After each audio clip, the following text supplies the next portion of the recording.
And for our next session, our leadership dialogue, please welcome to the stage one more time our moderator, Mr. Refael Franco, CEO and founder of Code Blue, and our panelist, Friederike Dahns, National Director of Cyber Information Security.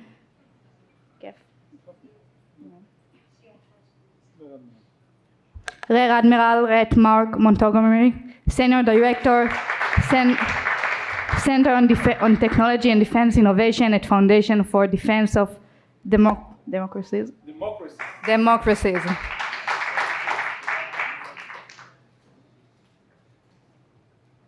Mr. Alon Haimovich, Israel Country GM at Microsoft.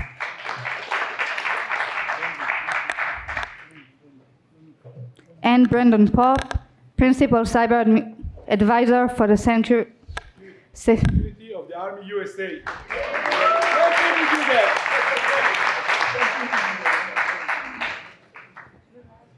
And Gaby Portnoy, former Director General at the Israel National Cyber Directorate.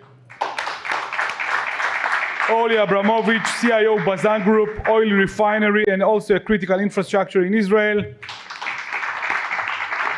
And my friend Guy Golan from UK, co-founder and CEO Performanta UK, the third largest SOC in Europe, by the way.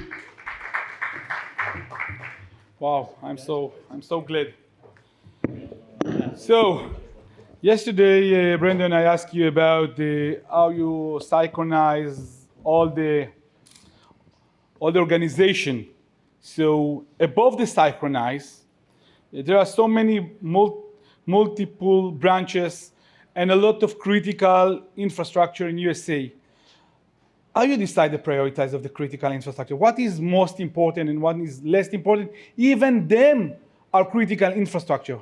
What is your priority? Yeah, well, no, I would say if you're not familiar with the US cyber ecosystem, there's a lot of actors in that space. You know, Mark can attest to this too. We have a relatively new National Cyber Director. You have CISA, who you might have saw Nick Anderson speak the other day. You have the Department of Energy, the Department of State, and so on. Everybody plays a distinct and critical role when it comes to cybersecurity within their sector. But I think the challenge historically has been, how are you coordinating that and making sure we're all moving in the same direction, which ultimately is a safer United States from cyber threats? And I think historically there's been this view as we operate in silos or we have our own territories and therefore do not coordinate. I can confidently say that is not like that under the Trump administration. Hopefully they would say the same. I call all of those leaders just personal friends. And I think that is key because ultimately, who wouldn't want a safer United States? In my case, who wouldn't want a safer U.S. Army? And we have, the numbers sometimes vary. We have 288 camps, posts, and stations in the Army alone. We can't defend them just as an Army. We need all of our interagency partners. So I think that's really the truth, is making sure that we don't see these as, territories and fighting over who actually owns it. This needs to be a team sport. Great. So, Alon, I want to ask you, the Israel rapidly strengthened its position as a global cyber nation. How do you see Microsoft, Israel contributing to this shift, especially, of course, in AI? Are you driving the security, innovation, and, of course, international collaboration? It's a lot of questions in one question, but you're a smart guy. Let me try. Not sure about the smart. So maybe I'll start with that. Israel is under cyber attacks constantly. I mean, it's a fact. And I think, I'm sure that we are the third most targeted country in the world. I mean, it's like 3.5% out of the entire cyber attacks in the world lands here in Israel. If we want to have even further granularity, 20% out of the entire cyber attack in Middle East also lands here. So I think at Microsoft, and this is the reality. So what we are doing about it in Microsoft. So in Microsoft, we are processing, and hear this number, around 100 trillion security signals every single day. And by using AI, we are fighting back. And what I mean by fighting back using AI, it's pretty much we are using AI to help us with the prediction, with the detection, and to stop threats in no time. I mean, no time, it's like in seconds. So product like Microsoft Security Copilot can not only detect and predict, but they can take a tangible and very focused action in automatic way. An example for that can be shutting down accounts, fixing vulnerabilities before any damage will happen.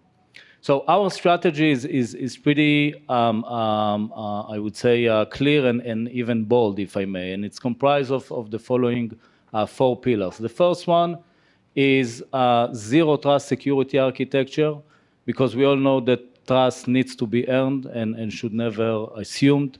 The second one is that we are very focused on sovereign clouds and control, because data must be kept secured and compliant.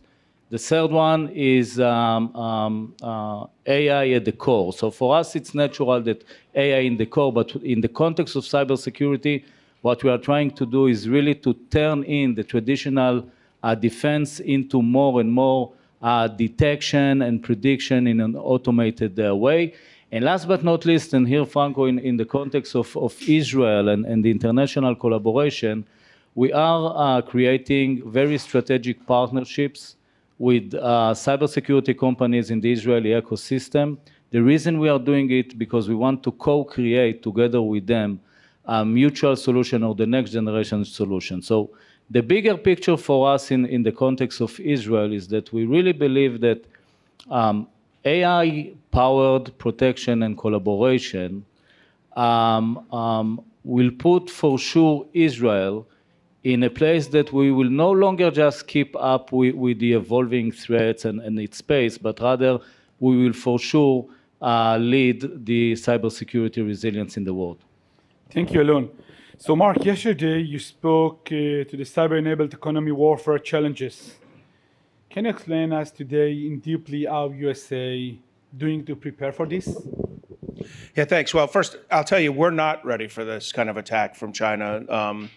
The Chinese did, our director of FBI mentioned last year that Chinese Volt Typhoon had broken into 1,000+ pieces of critical infrastructure. That is, they had installed malware or, in most cases, put accesses in so they could return later. And within like a week, everyone but me and Brandon had forgotten about it and moved on. But think if China had put like 1,000 satchels of Semtex or explosive onto the same critical infrastructures, so that at a time and place of their choosing, they could do a disrupt or destruction of that critical infrastructure. We'd have gone batshit crazy, and we would have, may not have started a war, but U.S.-China relations would have, gone off the deep end. So we treat cyber very differently in our country. We don't take the threat seriously. What we call military mobility, our rail system, our aviation system, and our port system, that the military relies on to get from forts to ports. So after Brandon's system, we think that on the bases we're reasonably protected, not perfect, but reasonably. But our critical infrastructures themselves, the rail systems, aviation system, port systems, are completely unprotected. Our assessment is this is also true in Europe from Russian attacks. It's true in Japan. It's true in Taiwan. It's true in Korea. And those are from Russia and China. And these tools, by the way, are easy enough to get that it'll be true in Israel soon enough from Iran.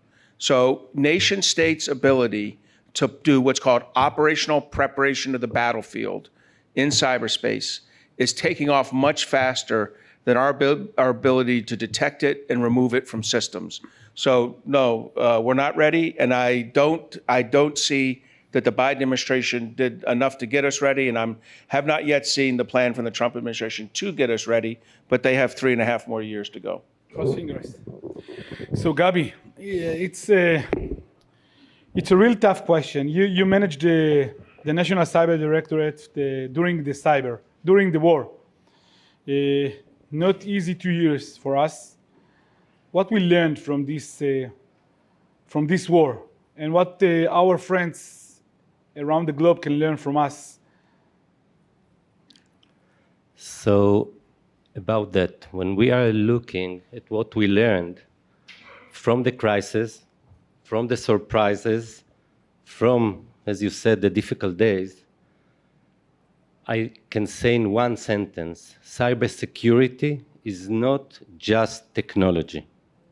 It's about strategy, it's about culture, it's about responsibility, and the most important part, it's about people.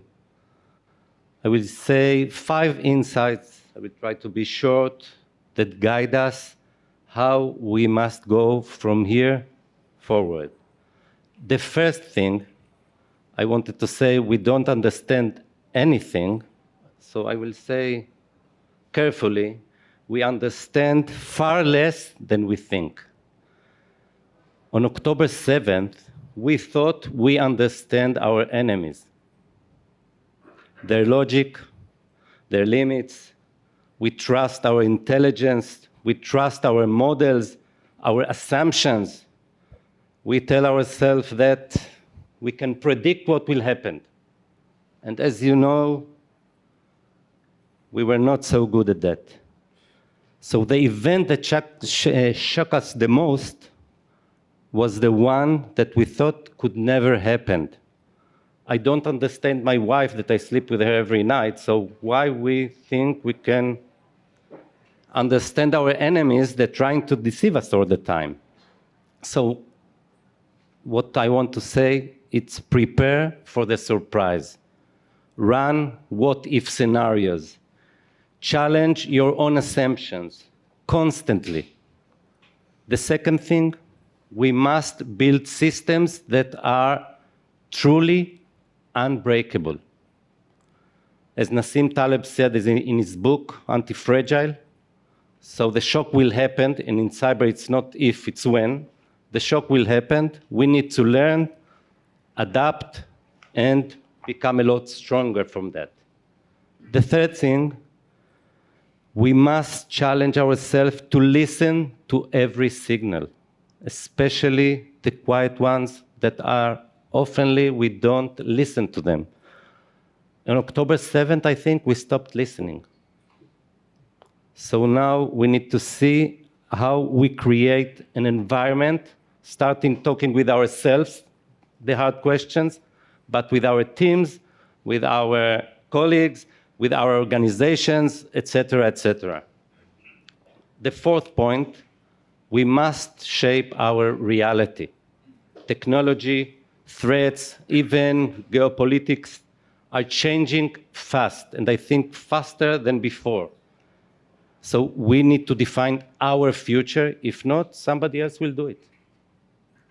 And the last point, on October 7, we didn't aim higher enough. We assessed our enemies not higher enough. We rely on technology not in the right level. We even, how we saw ourselves, it wasn't high enough. So we need to aim higher as much as we can. So if we aim higher, especially in national resilience, but not just in the national level, and not just to survive the next event, this is the way to do cyber. Wow, thank you. To be honest, my philosophy is start to defend your critical infrastructure when your assumption that the threat is inside, okay? After October 7, of course, to me, it's become more clear. Start your thinking like your enemy inside your system, okay? So this is change all my philosophy of resilience. And now, Oli, you are running a CIO of the largest, maybe the largest critical infrastructure in Israel. Bazan is the most critical refinery in Israel, defined as a critical infrastructure. It's guided directly by the law, by the Israel National Cyber Directorate. So you met a lot of challenges in the last years. So Orly, I will be more than happy if you can share with us what you met, how you prepare for that, what you are doing, how look like your daily as a global CIO of Bazan. Orly, יש לך... So first of all, if we are talking about resilience, Bazan Group has to show a strong resilience on the kinetic area when a missile fire attack took the overall plant shutdown on June 15. And actually, 3 of our workers were killed. And the resilience is to get up and to do it fast. And as we did it on the kinetic area, we are needed to do it also in the cyber security area. The plant has to deliver after only 2 days when it was fully shut down. And after 5 weeks, we continued to work. We started working again, which is quite impressive abilities of resilience. And we are working the same way in the cybersecurity area, which is a kind of, let's say, the virtual mirror of the real life itself. And we are preparing. First of all, we start from the end. We are preparing for it to happen. And we are doing a lot of work, not only in the defense, but also what if it happens. And we have, I think my first thing I did in my job, I told the board directors, it will happen. And we took Code Blue to be our partners for crisis management, chosen by the CEO and the chairman. It's not a, let's say, a IT issue. It's an issue of overall company decision making. And I think we start from the end. It proved itself on the 7th of October, and of course since then till today. And also we did a very massive organizational change, and we merged the IT and the OT together, which is quite, let's say, innovative in the world. There are only few industrial plants that did this move, which is critical move for a cybersecurity area, but not only. And I think it makes us much stronger. The attacker is not aimed to stop at the IT. He will aim to continue until the OT areas. And that's how we see the CISO in our company looks at it as an overall era, and not only two separate eras, which is very important for our resilience and our defense. I think we are doing a lot of things for sure, but that's the essence. We're working a lot with the third, by the way. Thank you. I must admit, all our panelists speak so openly. I admire you. So, Guy, you are a Performanta CEO, the 3rd largest SOC in Europe. Okay, so you are seeing a lot of things, and from the moment there is a BRICS countries, what we learned in the last year from the activities in Europe. This is important because you have a lot of customers in Germany. I know dozens, maybe more than dozens, hundreds. I know over Europe. So, give us your eye-level perspective. Well, it's quite interesting to listen to everybody here because the perspectives are the same. It's just the lens might be different. So we serve over 400 clients, literally from Fiji in the east all the way to West Coast USA. But probably where we enjoy most serving clients is actually in Africa. And the reason is with BRICS, which stands for Brazil, Russia, India, China, and South Africa, there's quite a lot of engagement and tool testing in Africa by the BRICS, namely North Korea, which is not part of BRICS, but it's pretty much the puppet for China and Russia themselves. So what we do see in the last year, and in fact in the last 5 years, we see a lot of engagements and things that are happening, an evolution of a malware before it lands in the West. Now let's not forget, the world, whether we like it or not, is East versus West or West versus East. Africa is in between because there's massive investment from Belt and Road from the Chinese side, but most of the investments in Africa still are American.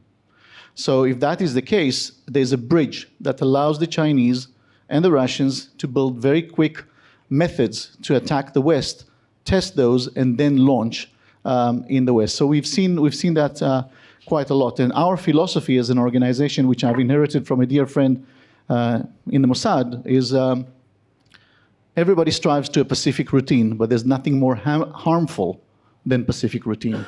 So how we create a situation, and you can call it zero trust, you can say vigilant all the time. The idea is look at areas and ensure that those areas are safe. So we see those tools being tested, we see them being launched, and they are 0 days or 0 day attacks when it comes to the West, but actually quite preemptive. An hour to sometimes 22 days before they're being launched, we see them in Africa. Thank you. So Brandon, yesterday on the stage we spoke about threats, and now I want to get your perspective about where are you going to invest next year? Yeah, so an interesting part of my job, maybe it's not as exciting as the operational side, is I'm responsible for the cyber budget. So all the money the U.S. Army spends on cyber, to a degree, our office is responsible for reviewing. I don't know why, but everybody's listening right now. Exactly. I'm always hesitant. This is a good group, but I'm always hesitant to say that it's some very vendor-heavy conference because, like, oh, we need to talk to him afterward. But I say that because, look, we have a CIO who does a great job. He's one really, like, he's buying a lot of products. My job is to make sure we're spending the right amount of money in the right places and ultimately advising the Secretary of the Army accordingly and then writing a report to Congress. And that's really important because there's a lot of competing priorities. You could put money into people, in the new tech, into the actual offensive or defensive side of the house. In reality, it needs to be all of those, perhaps not an even 25%. But I would say, to steal your point earlier, people really are at the center. We're in a situation now where we're looking to hire more cyber talent. I'm sure all we are, but especially right now in the United States, both for the military side as well as the civilian side. But it's not only enough to recruit them, how are we retaining them? And some of that comes down to financial incentives. So rather than having people just stay in for 5 years at a time and giving them money accordingly, how can we incentivize them with pay as they progress in mastery? So we have a basic senior master concept to encourage that. I'd say the other area is really all things autonomy. Obviously, my boss would see autonomy broadly speaking. I see autonomy as it comes to AI specifically for cyber. We've done a great job investing in that, but quite frankly, I think there's more investment we can even do on both sides of the house, whether that be defensive or offensive cyber. By the way, yesterday you didn't hear Mr. Pugh, but he said, if you're a startup, you have a home with the U.S. Army. It's true. I won't. In case you did listen to it, I will say it's something my boss comes from a VC background. Very much of the mindset, you don't have to be just an international company sitting in the audience to try to do business with the Army. If you're a 4 or 5 person VC-backed startup and you have a novel security product, that is not a barrier to you coming in and selling to the U.S. Army. Wow. There is definitely a home for you, obviously with the right vetting, but and quickly. Speed is of the essence. We don't want 3-year acquisition pathways. We want 30 to 45 days to getting a prototype in the hands of a soldier. Great. Thank you. So Alon, I want to continue with investment on startups. I know Microsoft is spending a lot of efforts to increase the local startups and of course global startups. And I know you are involved very deeply on innovation. So give us your tips to where I need to invest next year, between two of us. In his budget. In his budget. In his budget. Yeah, I see everybody's open. I thought you were going to ask about how big is the budget, but in any case. So maybe let's recall or remind ourselves who we are in the context of the Israeli cybersecurity landscape or ecosystem. We are a real powerhouse. I mean, as of today, we have more than 500 cybersecurity companies. It's like 7% out of the entire tech sector companies. If you look on these amazing companies, they grew in the last 10 years like 65%. If we will compare it to the general tech sector, we grew like 22%. So you can do the math here. Another maybe interesting data point is that only in the last 12 months, $4 billion were invested into this ecosystem. And what is more interesting is that it seems like almost half of every US, by the way, venture capital invested funds lands here in the cybersecurity ecosystem. But what we saw in the last 12 months as well, that more than 60% of this funding goes to AI-driven cybersecurity companies. So there is a huge bet on this area. So I think we can start even changing our terminology from ecosystem to innovation engine, because this is really what we have. Our approach in Microsoft toward the startups and of course the talents that works in or create these startups is built on three cores. We are co-building with them, we are co-marketing with them, and we are co-selling with them. And what it means, let me start maybe with the startups. The moment we are engaging with startups and of course with their founders, the first thing we are doing, and we try to do it very fast, is to validate the use case. Once we validated the use case, we are exploring the option and opportunities to integrate the startup solution into Microsoft different solutions or the broader security stack of us, because we have many ways or forms on how to integrate with Microsoft. Once we finalize the co-build stage, here we are moving to the more excited piece of what the startups is looking for us, and this is the global expansion. So we are a global company, pretty big, and our key advantage is to help those startups to expand to the global arena. And this is the main thing we want to do and help with these types of startups. The second point is around the talents. So we love our talents. It's our talents is what fuels our future, what fuels our economy, and what fuels those startups. What we really learned is that the youth or the younger talent that we see in the cybersecurity companies are pretty much reflecting the Israeli culture. I mean, they move fast, they think big. At the moment they are launching product, they don't think how to just solve the Israeli problem, but from day one, they want to solve the entire world problem. And we pretty much take this energy and we transform it to a specific program, real project, and mutual solution that we are doing together. So the overall impact by partnering with those startups, we are innovating faster, we are creating a stronger defense, and we are creating mutual solutions that from day one are ready to use and secure in a way that the good news is labeled by the Israeli innovation engine, which we are admiring. Our commitment, I would say, and with that I will finish my part, to the cybersecurity, the Israeli cybersecurity ecosystem, is that we will partner locally, we will innovate together, but we will export globally. So eventually we will create a security baseline, an enhanced security baseline that will not only serve the Israeli population, but everyone that will rely on our mutual next generation solution. Thank you. Guys, we are a bit after our time, but I want to give 1 minute for each of you. But the most important for me, it's to ask Mark, it's look like the new administration, it's more offensive. And I want to say we like it, but can you let us know what it means, more offensive? Yeah, thanks. So I think they mean two things. First is that we need to be better at our offensive cyber operations. That's our ability of our intelligence and military forces, cyber command, to operate overseas.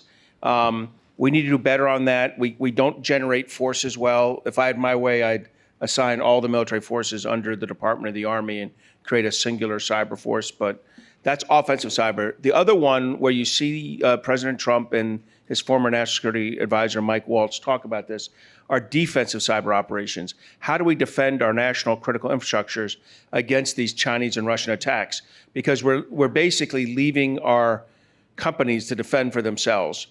And we're going to, we do not have the capacity to do this right now. We have a very large critical infrastructure and a very small forces to do this.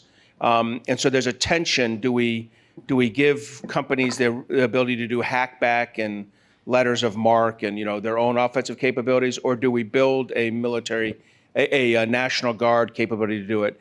I'm pushing hard, and I think the administration will push hard for that National Guard capability. We'll all know the answer in about a month when the National Cybersecurity Strategy comes out. I think it'll try to articulate the way forward on that. I'm very much hoping that it's much more specific than last week's National Security Strategy, which did not, as clearly as possible, name China and Russia as the problems.